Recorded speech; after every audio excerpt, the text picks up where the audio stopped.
Welcome back to Gene and Roger Talk Movies. It's the delightful Melissa Starkey back with us, which of course can mean one thing and one thing only: movies that Gene refuses to do.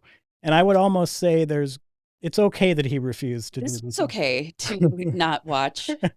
It's the notorious Cannibal Holocaust, Ruggero Deodato's infamous, often banned and still banned in many places, cannibal movie. And I don't know, Melissa, how into cannibal movies you are, Love them. but for whatever reason, the Italians at some point in the late 70s and early 80s decided that we needed cannibal movies. And there's a lot of them. Not wrong. I'm not But judging. let's get right in. Melissa, what's up with this one? I almost feel like I should say you should take the lead on this one, but so very much I got I spit on your grave Uh-huh. vibes. Very 70s. Very 70s. Very the original film crew that goes to kind of document the cannibals in the Amazon. They're they're annoying. Uh-huh. They're punks. Yep. Like they just like the I spit on your grave, those obnoxious guys. So you just like you don't like them. You don't um Well, and I think based on the actions that they do to make their little documentary, the director is not wanting you to like them on any right, level. but you don't know this at Right. first. And but it very quickly, well, I mean it's the second half of the movie where you really get to inside of like what they were doing. They killed all those animals. Well, yeah, and that's one of the big notorious parts about Cannibal Holocaust is for reasons I will never understand, and the director has since apologized for it. They decided it was a good idea to actually kill animals live on screen. Yeah. And there's really no reason to have done that other than, hey, we can save money on our budget. I have a theory though. Okay, well, let's hear. Okay, so like we said, super 70s vibes, right? A lot of really unrealistic scenes, like where the gunshot goes and then it's like the delayed, you know? And so I think, and like so much killing, gruesome killing, but I think that they put, and it's not all that realistic. They didn't, like you said, not a lot of money went into this. I think putting the animal aspect into there and it is real, like you're already so disturbed that you kind of overlook how not real some of the other things look. Yeah, I appreciate your statement there. Um, I It's my theory. I just don't. I just think it's a cheap little scummy tactic used by. The turtle was that Right, was there is just hard to no watch. reason to do that, and it was a thing that was included in lots of other cannibal movies where let's really kill animals, Yeah, and there's just no point to it. I get what you're saying though, because yes, suddenly then it's like, oh, this movie's not playing around anymore, right. and so I don't know what's going to happen now. But I was far more disturbed Of course. watching the animals die than Mhm. when they shuttle them all into that hut and started on Right, fire. You know, right. like there was just such a like a darkness to that Mhm. part of it. Yeah. But I mean, before that, really, really awful things happened. It's kind of awful things from beginning to end, Mhm. and you you feel like you know where it's going, and then I mean, I thought that the original dude was gonna die, but Well, I really like the structure of this film. It's a very interesting structure because it starts with, okay, a news brief on these documentarians. I think there's four of them yep. that go to the Amazon to film this documentary on these cannibal tribes, and shockingly, they have kind of disappeared. And so it's setting the tone for that. And then you meet this professor who is now going into the Amazon with these two guides to try to find out what happened to them. And then he has his own little adventure there while he's trying to do that. And he makes contact with the cannibal tribes. And you see a lot of here's what cannibal tribes do, right? Right. And he even partakes in some cannibalism himself at He one point does. to get in with the cannibals. And then the movie does this abrupt shift where, okay, the footage that these guys have filmed is now recovered. They know now that the people all died. They've kind of got their bones set up and their skeleton set up as like some sort of ritual thing that occurred there.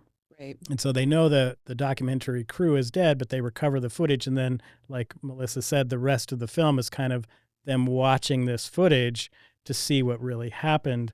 And I really liked that structure. I did I too. think it's, Cannibal Holocaust is known as kind of one of the first films to utilize the found footage technique that would become ultra popular with Blair The Witch Witch Project. Project and Yeah. Paranormal Activity and stuff. I think this movie actually shows possibly the best way to do found footage because you have this whole wraparound story setting it all up. And then, oh, now the last half of the movie is us watching the footage that they recovered. And it's interesting. And I liked how that footage being incorporated where they say, "Oh, there's stuff that's really bad here," and the footage was kind of ruined, and so you even have some of that ruined footage being shown and stuff. Like you Right. really are watching it with the with the actors for the very first time, and it's really interesting. And I did love how after they do watch it in its full edition, the one guy's like, burn it. Well, right, and I think there's this movie is dumb, but it's also smart in that there's a little bit of commentary going there about journalistic sensationalism because these documentarian people are known by the people in authority, the producers and stuff too. Yeah, they make stuff up sometimes.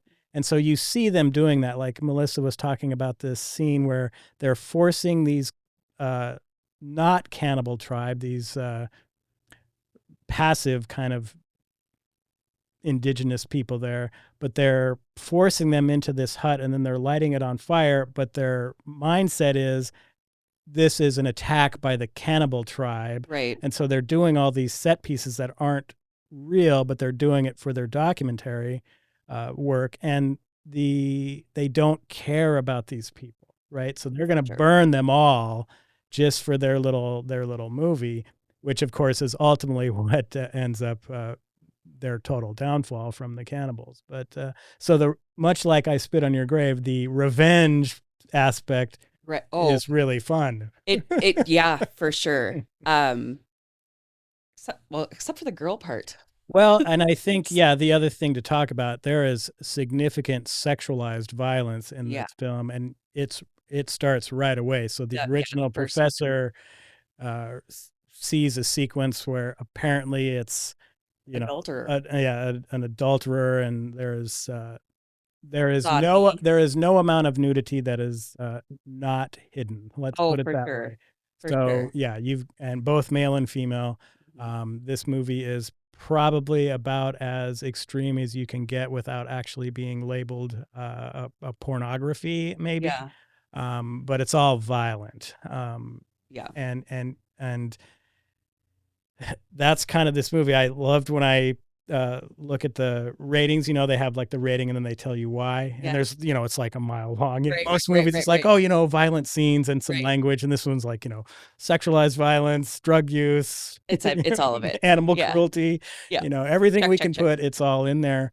But again, the historical value of this film, I can overlook. Yes, animals really get killed. Yes, there's a lot of sexualized violence in this. Could this movie be made today? Absolutely not, No, on no level. no. But it does have this interesting structure. It does incorporate the found footage stuff, which is all very interesting. Super interesting. And it almost made it like the music behind it. I Did you pay know, attention? yes. It was almost like Judd Apatow or Mhm. Apatow, whatever. It was like light and Yeah. happy, and all of these horrible, horrible things are happening, and it's just almost calming. And so Yeah. it takes you just, I don't know. It was, Well, and they kind of did that was almost a riff maybe on like Last House on the Left, which has this weird hillbilly kind of fun music going on when terrible, terrible things are about to happen. And this one kind of does that too, which is a weird choice by the director. And I don't know if it's almost like we've got to have something a little light because maybe what we're gonna show you and where we're gonna take you. worked. I'm not saying it doesn't. Um, but it's all filmed on location, so they're really in the Amazon rainforest, which is great, because you can't replicate stuff like that in a studio by any means. And of course, there was no such thing as or CGI back then, so Right. you're not doing any of that. No. No. Um, Do you recommend our audience watch this film? I think it's a good one to have like in your horror movie bank. Like it's a good one to talk about, think about.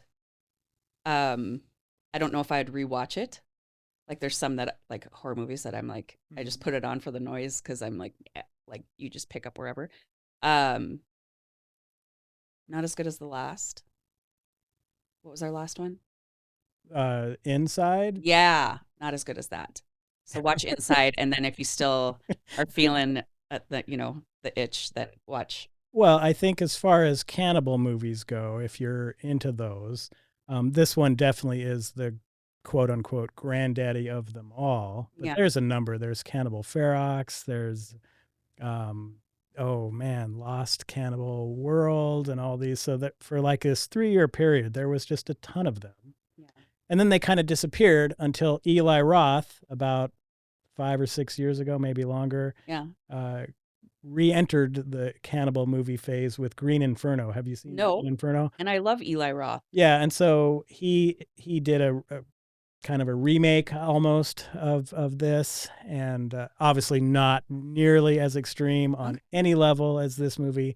No animals get killed for real, Yay. none of that stuff. But it was interesting to see his take on a cannibal genre film. I was the only person in the theater when I went to see it at the theater because it did not do good box office at all. But you should check it out. I'm gonna check it Green out. Inferno. Yeah, and they talk about the Green Inferno in this one, which is, I'm sure, where he got the name for his movie. Maybe we can get Eli Roth to join us on the Join us podcast. on, yeah, talking about the intricate nature of Green Inferno. That'd be something. Any final things to say about Cannibal Holocaust?